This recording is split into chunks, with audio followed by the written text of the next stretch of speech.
Hello दोस्तों, स्वागत है आपका हमारे YouTube चैनल में। सर्दी अपनी चरम सीमा पर थी। हवा जैसे बदन चीरती चली जा रही थी। आसमान में घने बादल थे और हल्की बूंदाबांदी ने ठंड को और बढ़ा दिया था। मैं, प्रिया, एक अकेली विधवा, अपने छोटे से घर में हीटर के पास बैठी थी। मेरे पति को गुजरे 3 साल हो चुके थे और अब यह घर ही मेरी दुनिया थी। बाहर होटल का माहौल था, लोग आते जाते, हंसी मजाक। लेकिन मेरा जीवन अब एक सन्नाटे में सिमट चुका था। रात के करीब 11 बज रहे थे। तभी अचानक मेरे दरवाजे पर जोर जोर से दस्तक हुई। एक पल के लिए मेरा दिल कांप गया। इस सुनसान रात में इतनी तेज दस्तक! मैंने हिम्मत जुटाई और दरवाजे के पास जाकर धीरे से पूछा, कौन है? बाहर से एक कांपती हुई आवाज आई, भाभी जी, मैं सूरज हूं। बाहर बहुत ठंड है, क्या मैं अंदर आ सकता हूं? मैंने झट से दरवाजा खोल दिया। सामने एक 22 साल का लड़का खड़ा था। कपड़े पूरी तरह भीग चुके थे, होंठ नीले पड़ गए थे और उसका पूरा बदन कांप रहा था। उसकी आंखों में एक अजीब सी बेबसी थी। मुझे उस पर तरस आ गया। अंदर आ जाओ, मैंने कहा। वह धीरे धीरे अंदर आया। उसकी हालत देखी नहीं जा रही थी। मैंने तुरंत उसे एक तौलिया दिया। ये लो, अपने बाल पोंछ लो, मैं तुम्हारे लिए गर्म चाय बना देती हूँ। सूरज ने कांपते हाथों से तौलिया लिया और अपने चेहरे को पोंछने लगा। उसकी आंखों में एक अजीब सा दर्द झलक रहा था। मैंने रसोई में जाकर जल्दी से अदरक वाली चाय बनाई और उसके सामने रख दी। थोड़ा जल्दी पी लो, ठंड लग जाएगी, मैंने कहा। सूरज ने एक नज़र मेरी तरफ देखा और धीमे से कहा, धन्यवाद, भाभी जी। अगर आप दरवाज़ा नहीं खोलती, तो शायद मैं बाहर ही जम जाता। मैं मुस्कुरा दी।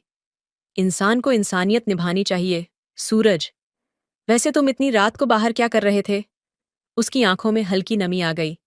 उसने धीरे से कहा, भाभी जी, मैं गांव से शहर काम की तलाश में आया था।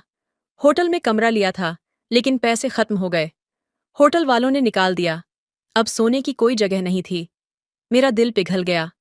ये लड़का अकेला, इस ठंडी रात में, बिना किसी सहारे के यहाँ आ गया था।